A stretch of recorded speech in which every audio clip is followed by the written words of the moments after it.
makers of Campbell Soup present the Campbell Playhouse. Orson Welles, producer.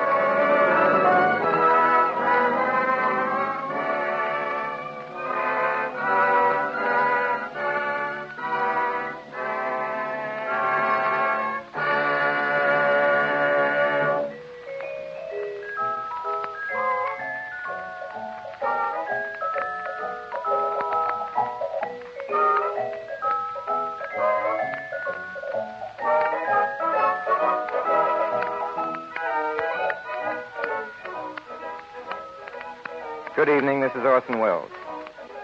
The motion pictures and even the radio and the living stage have made it clear by now that the female of the species is not only more deadly than the opposite sex, more desirable, but also more durable in times of stress and more to be relied on for the solution of even the bloodiest murders.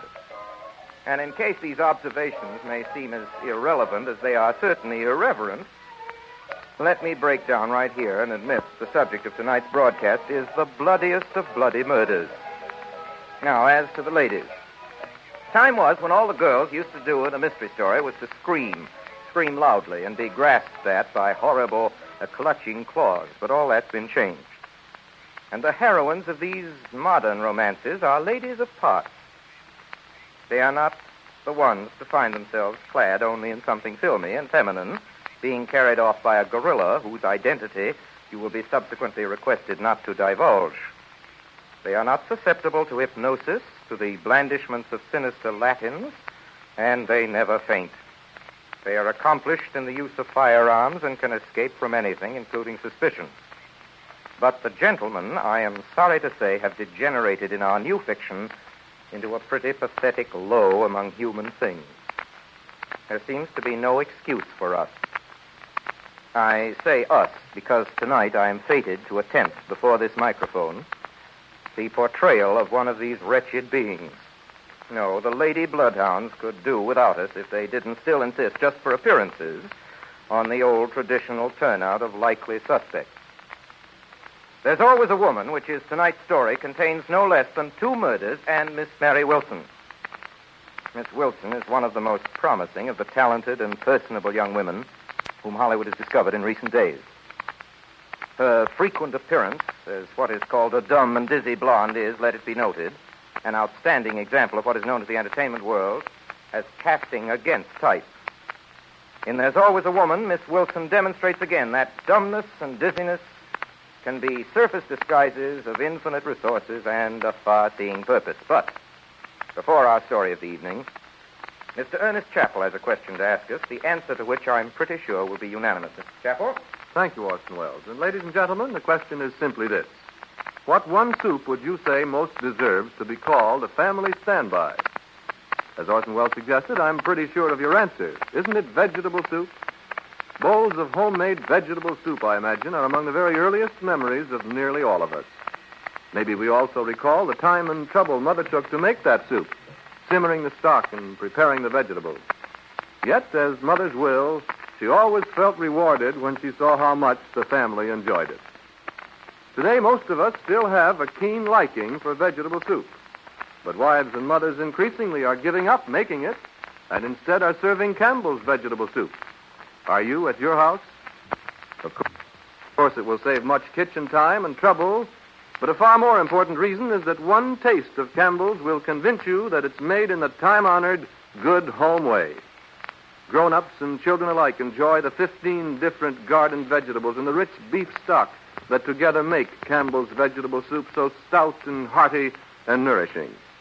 You'll realize why women everywhere agree that it's almost a meal in itself. Wouldn't piping hot bowls of Campbell's vegetable soup just hit the spot with everyone at your house tomorrow? And now Orson Welles in There's Always a Woman with Marie Wilson.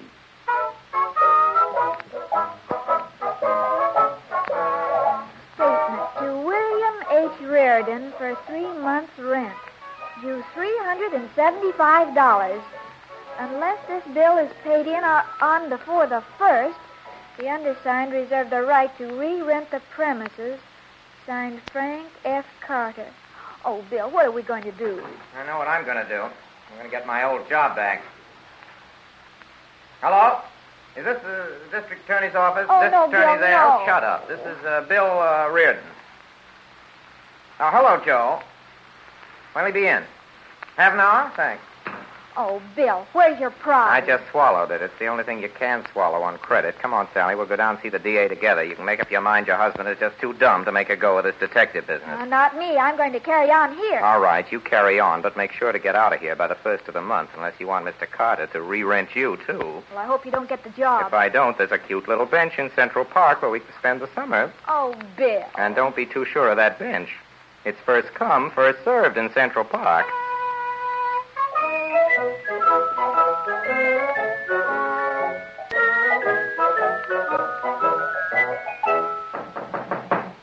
Come in. Pardon me, is Mr. Reardon in? No. Could you tell me when he'll be in? I want to see him on business. Business? Won't you sit down? Thank you. Mr. Reardon is out right now on a very important case, but if there's anything that's, could I have him call you? I prefer not to give my name. Well, just as you wish, Mrs. Fraser. How did you know my name is Fraser? Well, your picture was in the papers when you were married, and it's a detective's business ever to forget a face. Are you a detective? I'm Mr. Reardon's chief operator. I handle all his women clients. You see, women often feel that they can talk more freely to another woman. And you keep this matter confidential. Well, I won't even discuss it with Mr. Reardon. But he'll have to know, won't he? Well, not unless you want him to. You see, you'll be entered in our books as a number. Now, just a moment. Let's see. The last case was, number 375. Your case will be number 376. And now then, what can I do for you? Well, there's a person I'd like to have shadowed. Her name is Calhoun, Anne Calhoun. Here's her picture. Oh, thanks. Gee, nice looking, isn't she? To Lola, who is doing a much better job than I would have done, Anne. Has this inscription anything to do with the case? Anne Calhoun was engaged to my husband before I understand. Well, there hasn't been anything to understand until a week ago. Then quite suddenly, Mr. Fraser began getting letters and phone calls from her. I haven't spied, but I know her handwriting and I know her voice.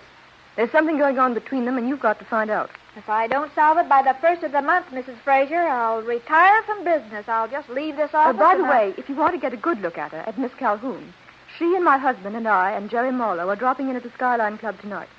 Skyline Club? Well, I'll be there. Now, I dare say you want some advance money for expenses. I dare say. I don't know what your rates are, miss, but how would $300 do? $300? Why? I'm sorry. It's all I happen to have with me. Of course, if you insist. Oh, no, that's all right. Of course, it's less than our usual rates, but I'm delighted to make the exception. Oh, thank you, Miss... Operator 7. Just call me that. Goodbye, 376. Reardon Detective Agency, Operator 7. Who's that? You sound awfully happy. Oh, I am. I got my job back. Let's celebrate. What's the salary? I said celebrate. What do you get paid? $75 each and every week. Oh, isn't that nice? Hey, what's wrong? Oh, I said, isn't that nice? Say, what did you say about Better celebrating? start packing. But what's the hurry? We got until the 1st. Okay, if you don't mind being lonesome. Tell me, how's the Reardon Agency coming along under its new management? Splendidly, thank you, splendidly. Customers are popping in all over the place. Customers? Name one. The Reardon Detective Agency never reveals the name of its clients. That's part of the Reardon policy. That's an easy policy. There aren't any Reardon clients. Any more bills come in? Several. 3 great big ones. Say, didn't you say something about celebrating? Sure. Where'll you meet me? Well, how about the Skyline Club, Bill? We can afford it, can't we? No, we can't afford the Skyline Oh, Club. just this once. It's always just this one. Oh, Bill, I just love the Skyline Club. Sally, we can't afford the Skyline Club. I just love the Skyline Club. Don't you, Bill? Well, don't you, Bill? No, it's too expensive, but it is pretty, and this man wants to take your order. He's not waiting to ask you to dance. Yeah, excuse me. Let's see. After the puree mongol, I think I'll take the filet mignon. Ixnay. You mean instead of filet mignon? No, I'd really rather have the filet mignon. And some sliced tomatoes. Sliced tomatoes, yes, madame. And some potato salad. And some potato salad. Strawberry parfait. How about that, dear? Oh, yeah, and some coffee. Does strawberries go with martinis? Madame will find out. Too sweet, madame. And you, Monsieur A Reardon? small glass of water and the hard roll. Toasted? If you insist. With the regular dinner, sir? If you insist. Any wine, sir? No, thanks, sir. I mean, no. Now, wait a minute. I might want some. Why don't you ask No me? wine, waiter, and make it quick. Very good, monsieur. Conscientious scruples? No, just mathematics. All I have is a $20 bill. You don't, by any chance, have a couple of dollars in your purse. Money? Well, why didn't you say so. Now, let's see. I've got a $50 and 4 pennies and 3 sticks of chewing gum. Give me the $50. You can keep the chewing gum. Oh, wait a minute. Mr. Shane. Hello, Mr. Reardon. Just the man I want to see, Mr. Shane. Will you cash a check for me, Mr. Why, Shane? sure. How much do you want? Not much. $25. Better make it 50 in case you want some champagne. Sorry, it's Mrs. Reardon, Mr. Shane. Oh, how do you do, Mr. Shane? Nice to meet you, Mrs. Reardon. My wife. Here's your 50. Thanks. Got a pen? I'll write you a check. Here you are. Oh, you're taking an awful chance, Mr. Shane. I don't think he's got $50 in his account. Well, I'm sort of used to taking chances. Your wife has a great sense of humor, Mr. Reardon. Have you noticed it, too? Here's your check. Thanks. Haven't seen you around lately, Mr. Reardon. No, I've been busy. How do you like being on your own? I'm not exactly on my own anymore. I'm back with the DA. Oh, that reminds me. You don't happen to have his home phone number, do you? Well, you did me a favor. Lexington 8672, and he won't be home till pretty late. Lexington 8672. Thank you. Don't tell him where you got it. Excuse me, Mr. Shane. The captain told me to tell you there's a call for you in the office. Excuse me, folks. Oh, certainly, Mr. I'll Shane. probably see you around later. Oh, sure. Goodbye. Nice personality. Yes, most gamblers have. Gambler? I thought you said he owned this place. Well, he also happens to own the casino across the river. Why couldn't I have married a man like that instead of a prohibitionist? Say, I'll bet he could have got us a better table than this one, too. We're lucky to have a table at all. Do you remember way back, Sally, on the phone when you promised if I brought you to the Skyline Club, you'd go light on everything? But that was before you made the $50. What's $50? The $50 you just got from Mr. Shane. Oh, excuse me. I forgot about that. Of course, there's always a chance that he might deposit that check. Well, even if he does, you still have $50 more than when you started out. And that's certainly a profit. Certainly is. But do me a favor, will you, Sally, and don't mention it to the income tax people. They don't understand finance as well as you do. You know you can trust me, Bill. Sure, eat your soup. It's not soup, it's puree mango. Try not to eat so noisily, even if you had a couple of martinis. That's quality, folks, the next table. Oh, phew, that's not quality folk either. I'll bet they're just as unimportant as you and I. For your information, Mrs. Reardon, they are people that anyone pretending to be a detective ought to know at first sight. They're Mr. and Mrs. Fraser. Faber? F-R-A-S-E-R. Oh, I get it, Fraser. I get it. This other man is Jerry Marlowe, Transcontinental Copper, and the girl's Ann Calhoun. You know Ann Calhoun. You engaged her. You're glamour just girl. showing off again, Bill Reardon. I don't think you know anything about Be them. quiet. Not so loud, Sally, please. Oh, they're talking half as loud as they are. Now, Why Come on, should we Ann, listen? But, Jerry, I just promised this dance to Walter, didn't I, Walter? Certainly did. Say who's engaged to Anne anyhow. Don't be jealous, Jerry. If you two think you're going to put anything over. Jerry, come on and dance. Oh, all right. Turn around. They'll notice you're staring at them, Sally. I'll bet they love it. Oh, Why, if I was society, I'd want everybody to stare at me all the time. I wonder if you'd answer me one question. What question? How did a smart guy like me happen to marry a dumb cluck like you? Oh, I don't know. I don't think there's any explanation. No, probably It's not. just one of those things, you Yeah. know. Say, you know, this filet mignon is delicious. It's delicious. Glad you enjoy it. Aren't you eating your lamb Not chop? hungry. Well, you paid for it. Don't be I extravagant. don't want anything more to eat. Waiter, bring me something to drink. Champagne, one glass. But One madame. glass. 2 glasses, waiter. Oh, yes, madame. Had more than enough to drink, Sally. Not well, I can still spell Mississippi. M-I-S-I-P-I. Correct? It's as close as you'll ever get. Let's go back to the table. Shh, quiet now. What is it now? We're going to get another chance to learn how to talk when we you get can't into society. sit there and just listen in on a lot of Well, people. can I help it if I want to be Behave yourself, cultured like Sally. Mr. and Mrs. Fraser Oh, and Miss Calhoun? Now, quiet. This is for when I've been dancing with somebody else's husband. Stop that. Well, it wouldn't be the first time he lost you, Anne. What do you mean by that, Jerry? I'll tell you what I mean by that. Anne's engaged to me now, and I'll kill the first guy that tries to take her away from her. Bravo! Bravo! That's the spirit. Oh, Just a minute, Sally. madam. Our conversation is no concern of yours. Oh, I know, but you were expressing yourself so beautifully, I couldn't help but listen in. Sally, will you please shut up? Say, dear, if Sally, I knew darling. this gentleman's name, I'd be glad to Listen introduce here, you. young lady. Bill, but you don't. Walter, let's pay the check and go. Oh, you think Mr. Fraser means our check, too? Sally, you better shut up. Oh, do you think so? Come on, let's go. Look, mister, would you like me to shut Anne, are you up? coming? Yes, I'm coming. See, Bill, you are wrong. They won't even answer me. You're lucky. Waiter. Yes, Mr. Reardon. You can give Mrs. Reardon the check, please.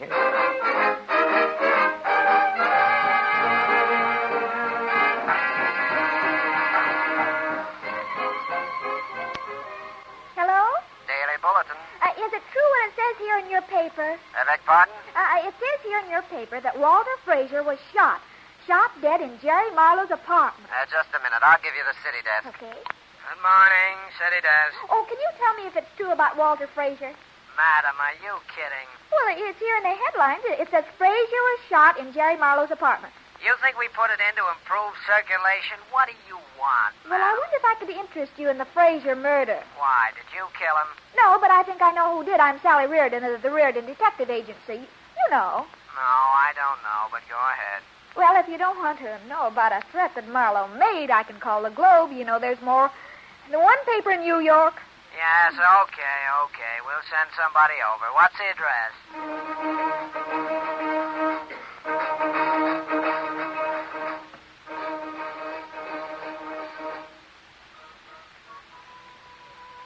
Now, take it easy, Marlowe. I don't want to take it easy. And you're a fine lawyer, I must say. Take it easy. Can't you read? Marlowe guilty, says blonde investigator. Why should I hire anybody who says that? To make us stop saying That's that. bribery, Mr. Ketterling. I don't want any part of it. You made the threat, didn't you? Yes, I made the threat, but I didn't kill him. That's important, too. Not as important as you think. The important thing is to make sure you're not convicted. Mrs. Reardon is here, Mr. Ketterling. Good. Send her right in. And you be nice to her, Jerry. To a nice where I'd like to kill her. You keep on talking about liking to kill people, and you'll be a suspect in every murder trial in New York. This way, Mrs. Reardon. Oh, how do you do, Mrs. Reardon? Oh, are you Mr. Ketterling? You know Mr. Marlowe, don't you? Oh, well, we met last night, didn't How do we? you do? Maybe we didn't meet, but we spoke. Mrs. Reardon, I've explained to Mr. Marlowe that you've agreed to do some investigating for us. Well, you understand, Mr. Marlowe, we're very busy down at the office just now, but this was such an interesting case, I felt I couldn't afford to turn it down. That's very generous of you, Mrs. Reardon. Don't you think so, Jerry? Yes, very generous, very generous. Yes, Mr. Ketterling and I agreed upon $200 a week in expenses, didn't we, Mr. Ketterling? That's right, and here's your check, Mrs. Wait a Reardon. minute. Mrs. Reardon, how are you going to fix that newspaper story? Oh, that. Excuse me for waving this check in your face, Mr. Marlowe, but I want the ink to dry. Hello? Daily Bulletin. Give me the city desk. City desk. Good morning. Hello, this is Mrs. Reardon. Uh-huh. I've got a new story for you. Got your pencil ready?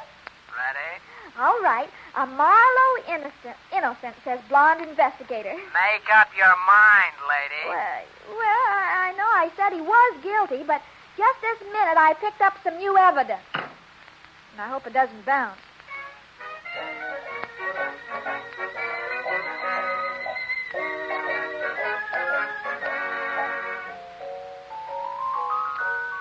Hello, Bill. Are you home? I'm home. Why'd you repeat that crack of Marlowe's to the reporters? Which crack? When a man threatens to kill a rival in the nightclub, you know he's not going to do it. Why did you repeat it to the reporters? Oh, I didn't repeat anything. I just happened to be talking to the Daily Bulletin, and in one way or another, Sally guess I Reardon, missed you the tell me message. the truth, or so help me, I'll kill you. Everybody wants to kill somebody lately. Have you noticed? Sally, Well, I told him I was going to get some publicity, or rather, I told you I was going to get publicity. And, well, after all, Marlowe did say but it. he was drunk, and I'm supposed to be working for the district attorney, not trying cases in the newspapers. Oh, gee, I didn't mean to do anything wrong, Sally, Bill. I appreciate what you're trying to do, but I've told you before, it's the man's place to make the money for the home, and it's the woman's place to take care of the man when he comes home, Sally. Oh, Bill, you're perfectly right. And to prove it, I'm going into the kitchen right now, and I'm going to get you the best supper you ever had. How do you want your coffee, weak or strong? Strong, I've got things to do tonight. What thing? I thought you were going into the kitchen. But, Bill, a wife should take an interest in what her husband is doing, don't you think? No. Are you and the DA going to arrest anybody tonight? No, but I'll tell you who the DA would like to arrest. Who? You.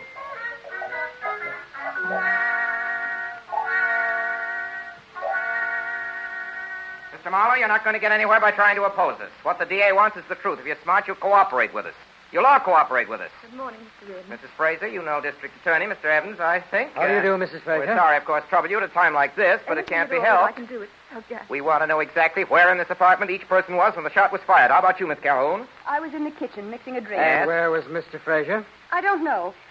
I'm sure he was in the living room. Is it true that you were once engaged to Mr. Fraser, Miss Calhoun? Yes, I was. And now you're engaged to Mr. Marlowe? Yes, I am. And what of it? Nothing, Mr. Marlowe. They may have to dig into some of these relationships. You're just trying to make a that's lot of all. talk. That'll do you. Where were you, Mrs. Fraser, when the shot was fired? I was in the library. I was reaching for the phone. Where were you, Marlowe? Well, to tell the truth, I'd had a couple of drinks. I couldn't swear where I was. Why, Jerry, you were in the kitchen with me. But, Jerry, I thought... Yes, Mrs. Fraser? Oh, nothing. You were about to say something.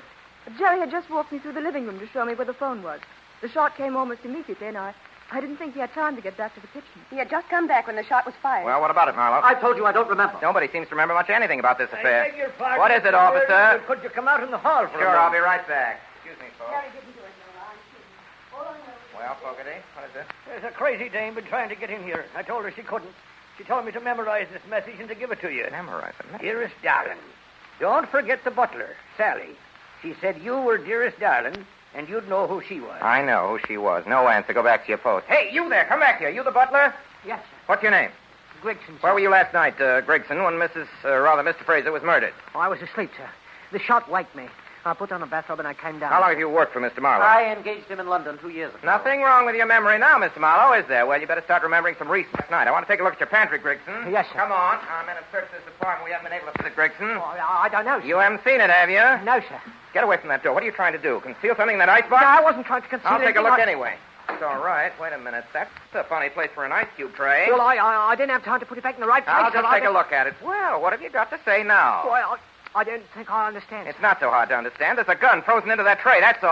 I never saw it before. Well, what have you found? Nothing much, just this gun Where was it? in the ice cube tray. How do you account for that, Grigson? I don't know, sir. Ever handle a gun? No, sir. Here, take hold of this gun of mine. Don't get scared. I'm taking the cartridges out. Yes, sir. You say you never shot a gun? No, sir. Well, here's your first lesson. Shoot this. Oh, no, sir. I couldn't. I wouldn't know how, Just sir. pull the trigger.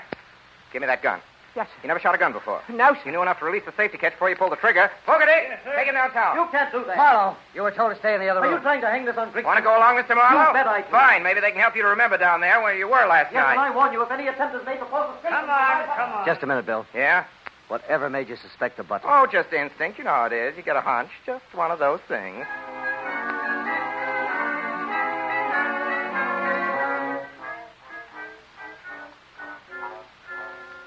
Sorry, miss. District Attorney's busy. Well, will you please tell him that Mrs. Reardon is here? I'm sorry, you'll have to wait. You'll have a chair, please. Why, how do you do, Mr. Reardon? Oh, Mr. Shane, fancy meeting you here. Can I sit next to you? I wish you would. Tell me, Mr. Shane, what is a high-class restaurant owner doing in the district attorney's office, if I may ask? Oh, I get around. Say, I hope you aren't here to complain about my husband's check. No, that hasn't bounced yet. What might you be doing in the district attorney's office, if I may ask, Mrs. Reardon? Some new clues on the Fraser murder? How did you know? Oh, I've been following you. You've been following me. In the papers. Oh. As I understand it, you no longer think Jerry Marlowe is guilty. Oh, no. That first story I gave out was just a red herring. Suspect the butler? Oh, no, it's never the butler. When you've read when you've handled as many detective cases as I have, you know it's never the butler. Oh, they always look guilty, but it turns out they never are. They found the gun on him. Oh, they always do. That's just to throw you off the track. Now, no, there's just one clue that may be worth... Mr. Shane, maybe you can help me. I'd appreciate the opportunity. Just what was in that envelope that Anne Calhoun gave you the other night? Envelope that Anne Calhoun gave me? The night I was in the Skyline Club with my husband. I don't know what you're talking about. Shane. Yeah, hello, Mr. Evans. Shane, I'm sorry, but I won't have time to see you. When I called you the other night, you said to be sure and drop in Yes, this I morning. know, but that was before this Fraser case turned up. Come in and see me next week sometime. All right, I'll call you when I'm ready for you. Okay. Goodbye, Mrs. Reardon. Goodbye, Mr. Shane. Think it over. Oh, could I have a moment, please, Mr. Evans? I must talk to you. I have some very important clues. I've been reading all about your clues. Oh, but this is a new one. Yes, tell them to your husband. Maybe he'll listen to you. Oh, no, you see, he isn't speaking to me these days. Yes, smart fellow, Reardon. You know, Mr. Evans, I think he's mixed up in this case. Who, your husband? No, Mr. Shane. As it happens, I was talking to Shane over the telephone just about the time the murder was committed. What do you think he was doing? Holding a receiver in one hand, the revolver in the other? Maybe he's a ventriloquist. Look, Mrs. Reardon, I have great sympathy with your husband, greater now than with any man I have ever met. And if you don't stop butting into this case... trying to help serve the ends of justice. The ends of justice have gotten along very well now until without you. So will you please go away? All right.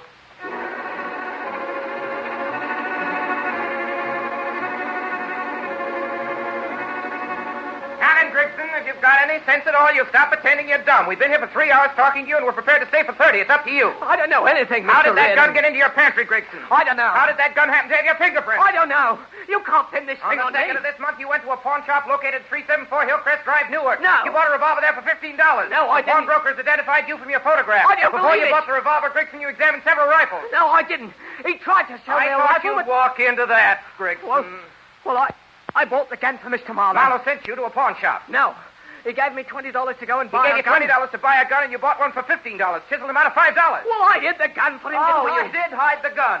Well, after I bought the gun, Mr. Marlowe kept it in a drawer in his room. About a week ago, the gun was missing. Did you speak to Marlowe about it? No, I didn't think it was any of my business. Go on. Well, when the shot was fired, I put on my bathrobe and I rushed down. Fraser's body was lying on the floor. A woman was screaming. Yes, Mr. tell Marlowe. us about that. Tell us about Mr. Marlowe. Well, he was trying to quiet the ladies. Mrs. Fraser and Miss Calhoun. I saw a gun lying by the French window. The gun you bought at the pawn shop. Yes. I picked it up and I slipped it in my bathrobe and I hid it in the pantry. Marlowe told you to hide it. No. What did he say when you told him where it was? I didn't You tell him. expect us to believe that? I don't care what you believe. It's the truth. Mr. Mr. Marlowe, I read you the statement we got from Grigson. What have you got to say about it? All right. I did have Grigson buy a gun. What of it? The gun disappeared about a week. The gun just walked out of your desk. I don't know what happened to it. Did you ask Grigson about it? No. And when I saw it was missing, I was glad. Why were you glad, Mr. Marlowe? I was afraid I might use it on Fraser. You bought it to use on Fraser, didn't you? Yes. Why? Because he was up to something with Anne. With Miss Calhoun, I mean. She's been worried to death about something, and she's been writing. How do you know she was writing to him? I was with him in his apartment one day when a maid brought his mail in. I know Anne's handwriting. He didn't open the letter. He just looked confused and slipped it into his pocket. Any idea what it was all about? No, she denied everything, and he lied. I was going crazy. I'd have killed him all right. I'm sorry I didn't. Cheer up, Marlowe. Maybe we can prove you did.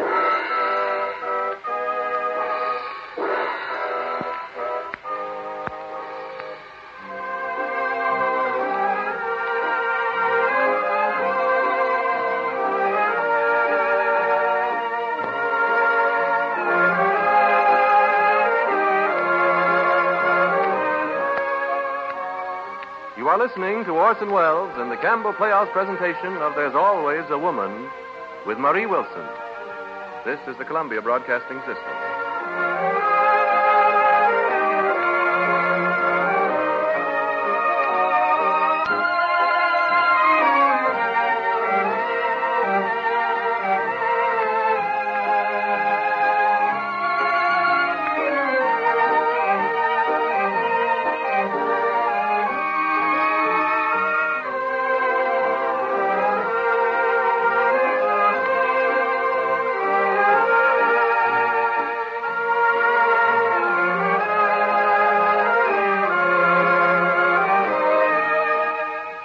This is Ernest Chappell, ladies and gentlemen, welcoming you back to the Campbell Playhouse. In a moment, we shall resume our presentation of There's Always a Woman. But first, as we all realize, in a very few days now, the Christmas holidays will be upon us. And with the children home for vacation, we usher in the happiest and the busiest season of the year. Perhaps the busiest person of all in every home will be Mother. There'll be entertaining, dinners to be given, gay parties for the young people, possibly relatives staying over. And the task of planning, preparing, and carrying through this round of Yuletide activities will, of course, fall mainly upon Mother as the heart and center of the home. Among these tasks of hers, none will loom larger, probably, than the planning of meals. And so I'd like to remind every mother listening tonight of the part that well-chosen soups can play in holiday menus. Apart from the wholesome nourishment you know good soup provides for everyone, not forgetting the children, you'll be delighted to see how the serving of a tempting soup can dress up even your simplest meal. Give it a really festive touch. During the holidays just ahead, I'm sure you'll want to serve Campbell's soups often for their fine, home-like flavor and for the real help they can give you in meal planning these busy days. And now Orson Welles resumes our Campbell Playhouse presentation of There's Always a Woman with Marie Wilson. Thank you, Mr. Chappell, and we'll proceed in just a minute. But before we do, who killed Walter Fraser? Did you do it, Mr. Wells? Well, that isn't fair. I'm the detective, but you never know. How about Marie Wilson? Sally? Mr. Chappell, you're speaking of my wife, but she knows more than she's telling, or she's telling more than she knows. Why, Bill, I never knew you cared. In fact, I think there's less to Miss Wilson than meets the eye. Well, how about me? Who are you? You know perfectly well, Orson Welles. I'm Ray Collins, heavily disguised as Nicky Shane, the gambler, and I'd like to know what Grigson the butler was doing with Marlowe's revolver in the ice cube tray. Everett Sloane, you're playing Grigson. Now, just a minute, Ray. I must warn you, Everett Sloane, that anything you say will be held against Grigson. Well, I don't want to name any names, but the gun belongs to Edgar Barria, who's playing Marlowe. Yes, but I don't keep my guns on ice. Shall we suspect the ladies? You can't bounder. That was Mary Taylor and Georgia Backus in the order of their appearance. Mary Taylor plays Lola, the first client of the Reardon Detective Agency, the wife of the murdered man. And Georgia Backus plays Anne Calhoun, who was engaged to the murdered man and who is now, interestingly enough, engaged to Mr. Marlowe. I object. This is irrelevant. Name, please? Frank Reddick. Never mind the billing, Frank. Okay, I'm playing your boss, the district attorney, and I'll thank you to get on with the case. Remember, please, that a murder has been committed. That's right. There's another member in the cast, Mr. Richard Wilson. I'm sorry, Mr. Wells. I'm Walter Fraser. I can't step out of character. I'm dead. I think this has gone far enough.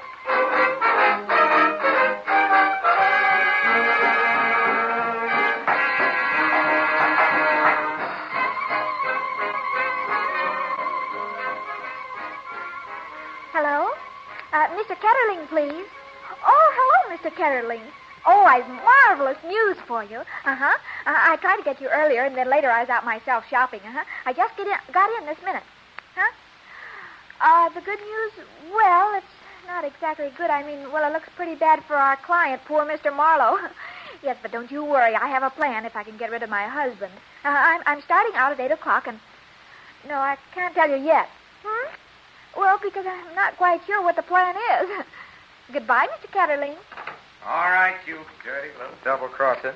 You heard the phone call? I heard part of it. I wasn't interested much. Oh, you weren't interested much. No, after a man has discovered his wife is double-crossing him, nothing she can say can interest him. And besides, the man at headquarters is listening in and taking down the full conversation. You mean these wires are tapped? In a way. Then you know everything? No, I'm not that good, but I do know that Ketterling and Marlowe have hired you. How did you find that out? I'm the smartest detective in town. You told me so yourself once. Of course, that was before you thought you were the smartest detective in town. Anyhow, I got some clients. Yes, you got one client, a potential murderer. Is that so? To me, the most convincing proof that Marlowe was guilty is that he hired you. Only a desperate man would do that. But he's not guilty. That's your story, and you're being paid to think it. He had his man buy a gun in order to kill Frazier, and Frazier was killed. That adds up, doesn't it? No, it doesn't add up. The gun was stolen from him a week ago. Can you prove that? No. But I'm going to. You haven't got a chance. Well, if I do, will you admit that I'm a better man than you are or am? Well, anyway, just as good. You bet. I know when I'm licked. Well, I must be running along. I suppose I ought to warn you that wherever you go tonight, you'll probably be shadowed by one of my men. Oh, that's not fair, Bill. All fair in love and war. Hey, this is war in a way, isn't it? But it's love, too, I guess, or I'd have divorced you long ago. So long, dear. Oh, so long. No, as a matter of fact, I'm going out, too. Oh, Bill. Yeah?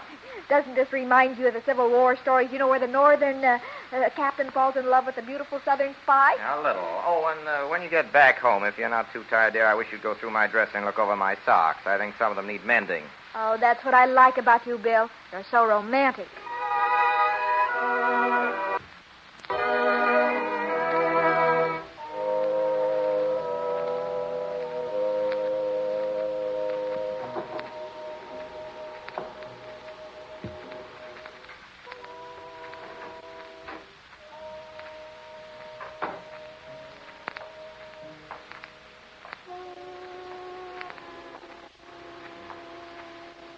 Pick him up.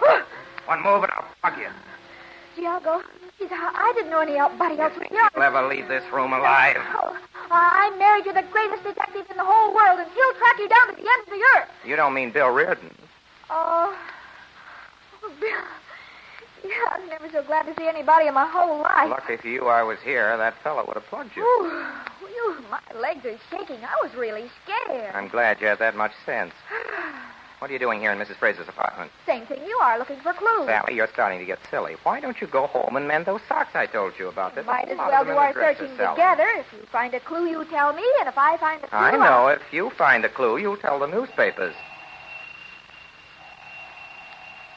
Well, why don't you answer? You're crazy. All right, I'll answer Hey, it. come here. Hey, let go of my wrist. You nitwit. I think you would have answered it. Well, it might be a clue now. We'll never know who was calling. That's right. Now, whoever was calling thinks this apartment is empty. I've got a hunch that's why the call was made. Oh, I never thought of that, Bill. Sure. Now, from now on, every time I hear a phone ring, that's the first thing I'll suspect. You talk too much. Oh, this is Mrs. Fraser's dresser, all right. Look, Bill. Her stockings aren't any better than mine. Are you searching or are you sightseeing? Look at that perfume. Isn't it lovely? That's lovely. That's the kind she wears, all right. Wonder what it is. Embarrassment number 5. Oh, buy some for me for my birthday, will you, Bill? It's only $25 an Will ounce. you stop drenching yourself in that perfume, you little thief? All right. Hey, where are you going? Going back in the living room. Well, I'll stay here. I'm going to take a crack at that wall safe. I'll bet there's a lot of clues in it. Suit yourself. Take a crack at the wall safe. You never open it. 3, 69, Never open a wall safe. 90, 100, 101, 200. Hey, what's that? It's a radio. Radio, well, turn it off, you idiot. A radio. Oh, I thought it was a wall safe. A radio. I almost feel sorry for Marlowe having to work for him. Well, anybody can make a mistake. Not as many mistakes as you make, I promise. What's that? He's trying to get in. Out that light quick. Yes, I will. Get back to these curtains. Come on.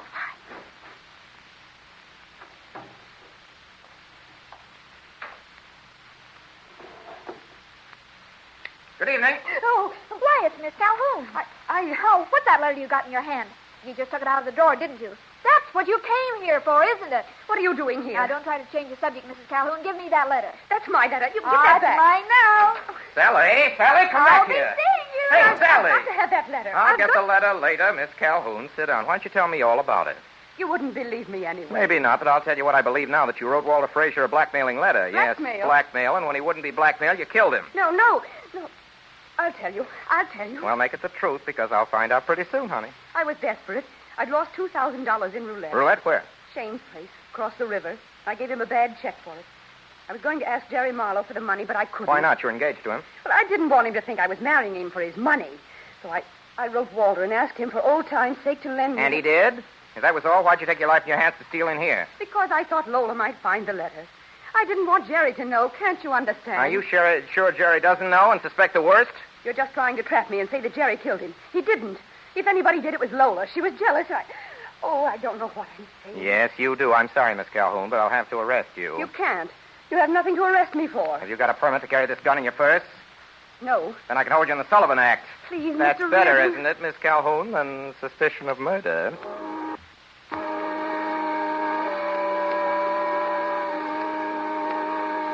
Hello? Cartwright Apartments? Miss Lola Frazier, please. Just tell her operator number 7 is calling. Oh, hello. 376? I'd like to make an appointment to see you. Well, I've come across a letter that I feel sure will interest you. 9 o'clock is fine. At your apartment? Thank you. 376. I'll be there.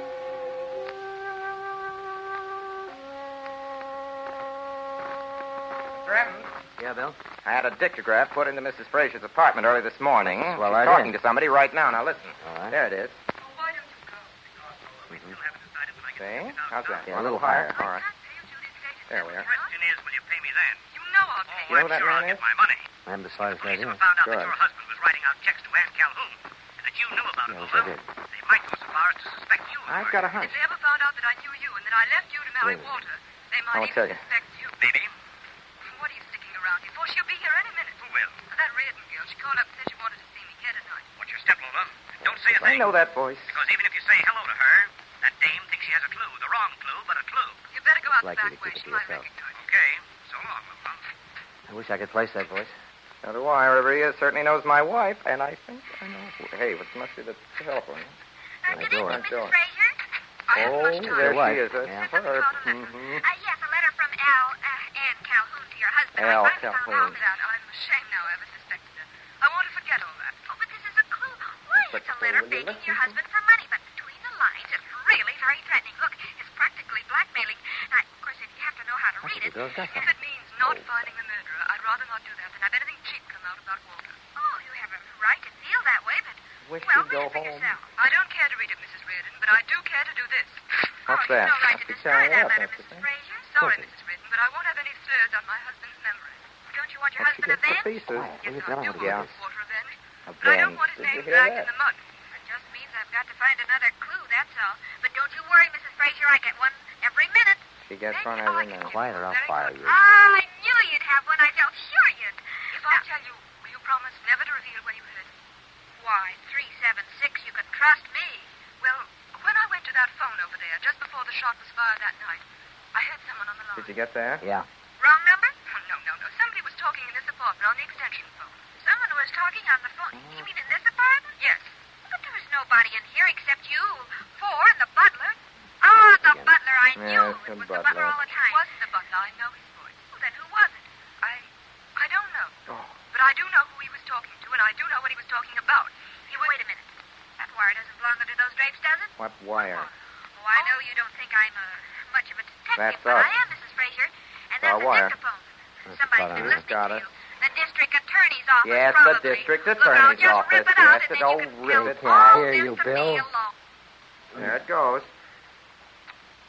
Well, what do you know about that? Just as we were about to find out who it was that talked Bill. on that. Yeah.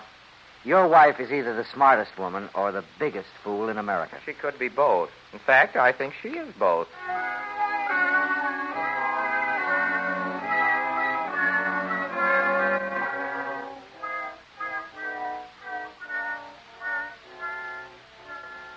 Mrs. Fraser, we know there was a man in your apartment earlier this I evening. suppose it was that dictaphone. Never mind, we heard him. Who was he? You might as well tell us.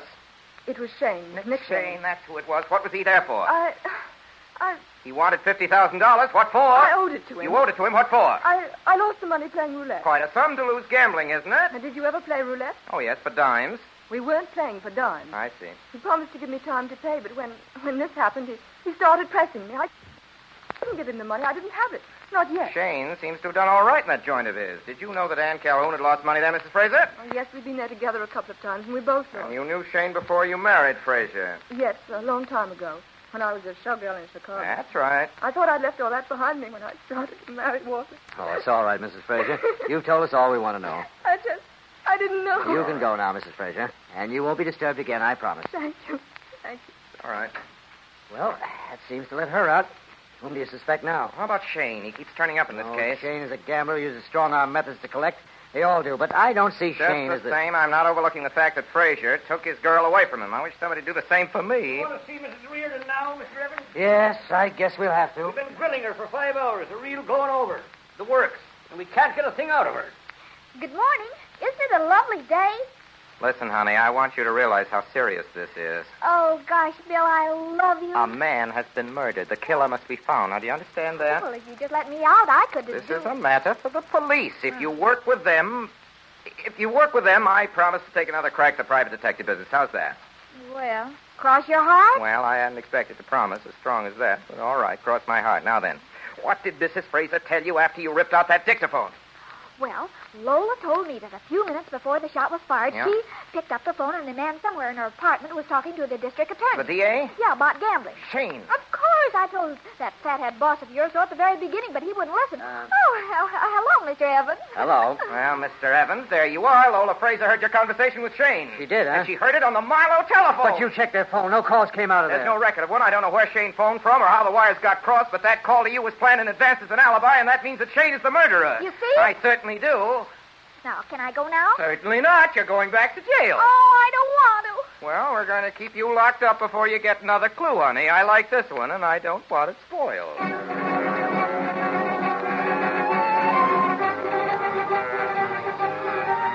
Nick Shane, wanted for murder. Calling all cars. Arrest Nick Shane, wanted for murder. 40 years, dark complexion, slight build, armed and desperate, take no chances. Calling all cars. Calling all cars.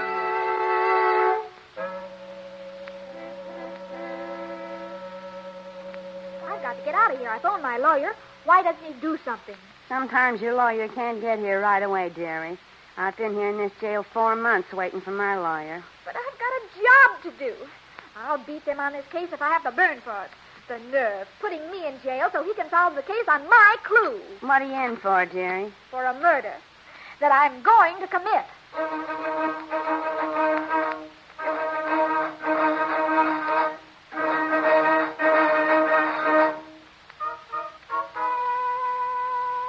Hello, this is Bill Reardon. Give me the DA's private wire. Hello? Hello, Mr. Evans. Listen, I busted the Fraser murder wide open. I think I've got the whole case cured. And I'll bet you can't guess where I'm phoning from. No, I can't. I'm in Shane's apartment, and I found a phone extension. That's very interesting. Yeah? You better get home. Shane was just found stabbed to death in your apartment. In my apartment? Why? Where's Sally? Where's my wife? The police are holding her. She's in your apartment, too.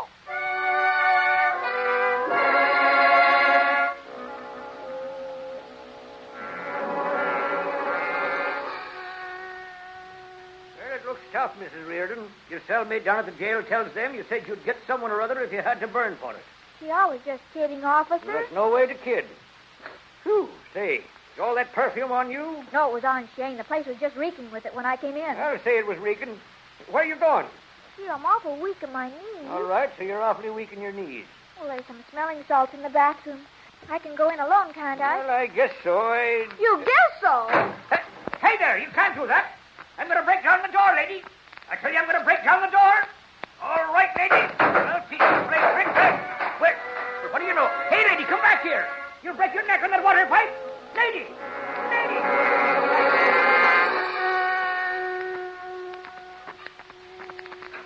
Hello, Mrs. Fraser. Why did you kill Nick Shane? What? You're crazy. You don't seem very surprised that he's dead. Well, I'm not, as a matter of fact. Aren't you going to ask me in? You aren't surprised. People were afraid of him and hated him. Well, I'm coming in. You feared and hated him, too, didn't you, Mrs. Fraser? Yes, I did, but I didn't kill him. Maybe not, but did you ever see this handkerchief before? Where did you get that? I'm sorry, Mrs. Fraser. I found it beside his body. All right. I killed him. I'm not afraid now. Well, there's nothing to be afraid of. Can I use the phone? Yes. Thanks. Oh, don't worry. We'll plead the unwritten law. Say, what is the unwritten law?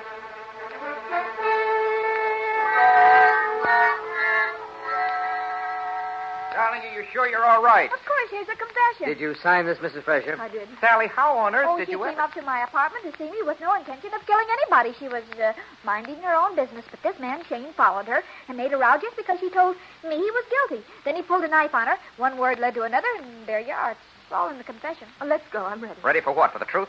Oh, Bill, darling, I just told I know you just told me. Now I'll tell you. Walter Fraser wanted a divorce. His lawyer will swear to that. Mrs. Fraser wasn't satisfied with the settlement he offered, much less than a widow would receive. Mrs. Fraser, you offered Shane $50,000 to kill your husband. That was a gambling. Yes. The books show that you never lost more than $200 at roulette. Shane shot your husband standing on the window ledge outside your library. Shot him in the back while you were talking to him. The others were in the kitchen.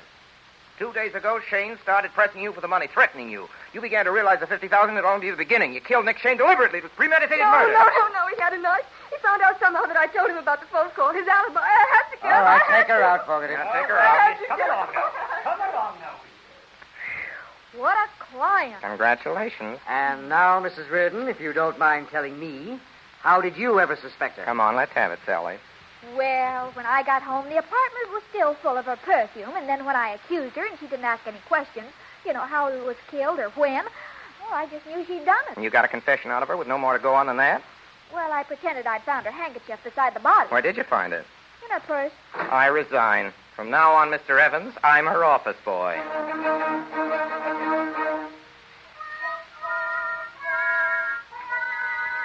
Here it is, Bill. What is it? The inside story of the Fraser case, or Secrets of a Girl Detective. Who wrote it? Me, I did. What for? for $500. We're going to put it on the radio. Give it here. Oh, you're tearing it up. I certainly am. All right. What's $500 to us anyway? $500, no matter who says it. But, Sally... Oh, but, Bill, I wasn't going to give them any real inside dope. Sally, I'm crazy about you, but there's one thing that bothers me. If you're ever found murdered, there'll never be anyone to prove that I didn't do it.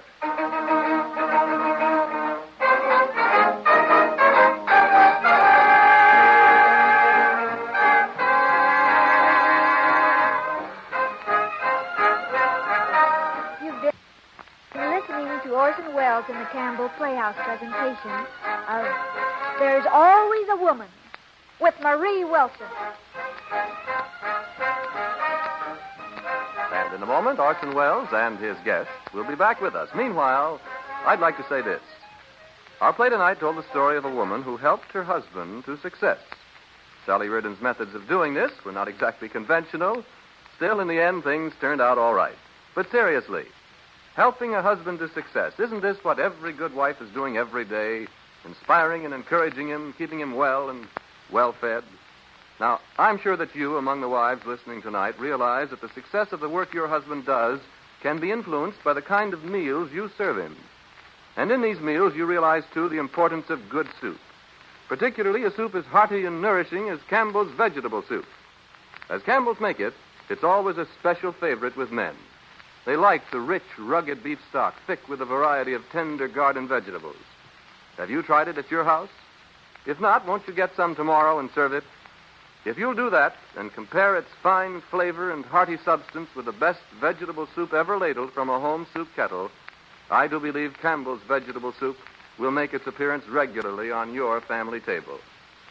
And now I see Orson Welles has returned to his microphone. Mr. Welles. It gives me great pleasure to present our guest of the evening, Miss Mary Wilson. Thank you, Orson Welles. Good evening, ladies and gentlemen. Mary Wilson, as you all know, ladies and gentlemen, has been making a series of highly successful personal appearances throughout the country. And from this tour of hers, one remarkable phenomenon has emerged. Wherever Mary Wilson has been, reporters and columnists have been fighting with each other to be the first to record those weird confusions of thought and language that are rapidly becoming known as Wilsonisms. Are you yawning, Miss Wilson? Mm-hmm. Why don't you put your hand over your mouth? Yeah, and get bit? That's the kind of thing I mean. Let me assure you, though, that despite these flagrant misrepresentations of her trenchant observations on life and letters, Miss Wilson's sole and single concern remains the eternal art of histrionics. Oh, now you're going too far, Orson Welles. I never did care for history. I'm an actress. Indeed you are, Mary Wilson. And a very beautiful and charming one. We hope you'll be with us again soon.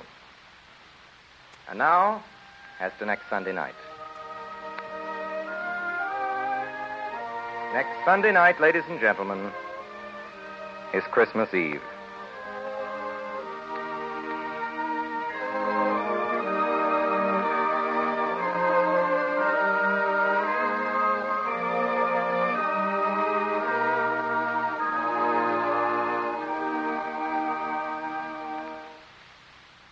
And it came to pass in those days that there went out a decree from Caesar Augustus that all the world should be taxed.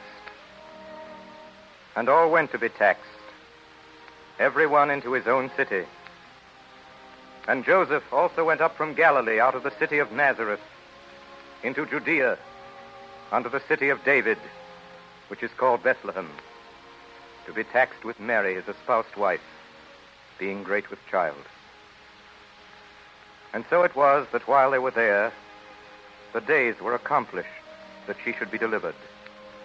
And she brought forth her first son, and wrapped him in swaddling clothes, and laid him in a manger, because there was no room for them in the inn.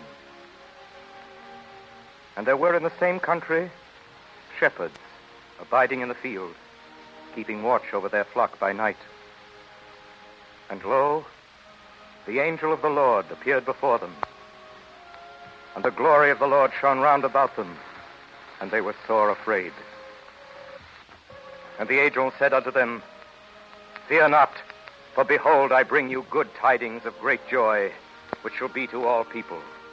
For unto you is born this day in the city of David a Savior, which is Christ the Lord. And this shall be a sign unto you.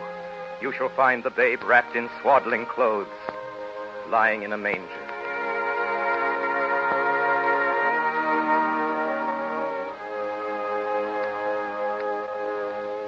Since the days of Caesar Augustus, all people have celebrated by joy the great joy which shall be to all people. For unto us was born this day in the city of David a Savior, which is Christ the Lord. And on this day, at least, in the calendar of our year, we affirm the glory of our God by the laughter of our children. Every nation, according to its character and its taste, by some gift of gaiety has enriched the tradition of this our solemnest festival. And because America is what it is, we are the fortunate heirs of the accumulated customs of almost 2,000 years of keeping Christmas. The best songs that have been sung are sung by us. The best games that have been played, we play, and the best stories ever told are ours to tell. For storytelling has persisted as a Christmas ritual in spite of the printing press. A ceremony as hilarious and as serious as hanging the stocking, dressing the tree, and kissing under the mistletoe. And because Christmas is first of all for children, Christmas stories are fairy stories first of all.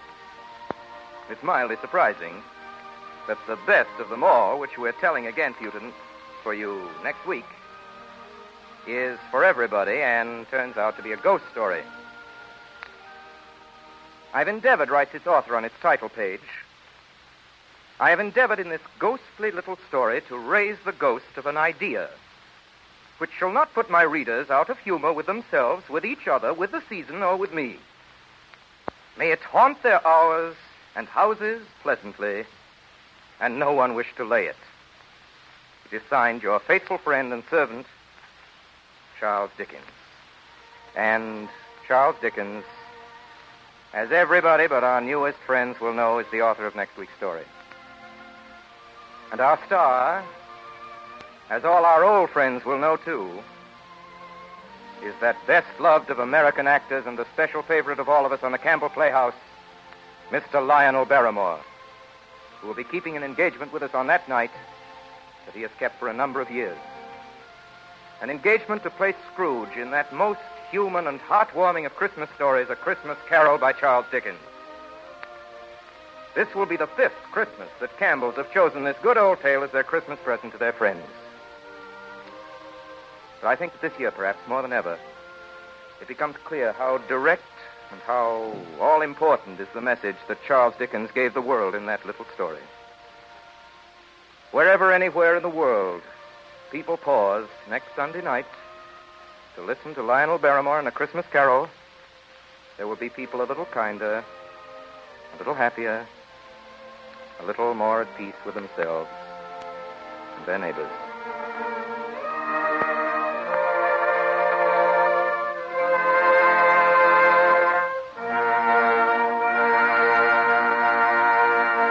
And so, until then, until A Christmas Carol with Lionel Barrymore, my sponsors, the makers of Campbell Soups, and all of us here in the Campbell Playhouse remain, as always, obediently yours.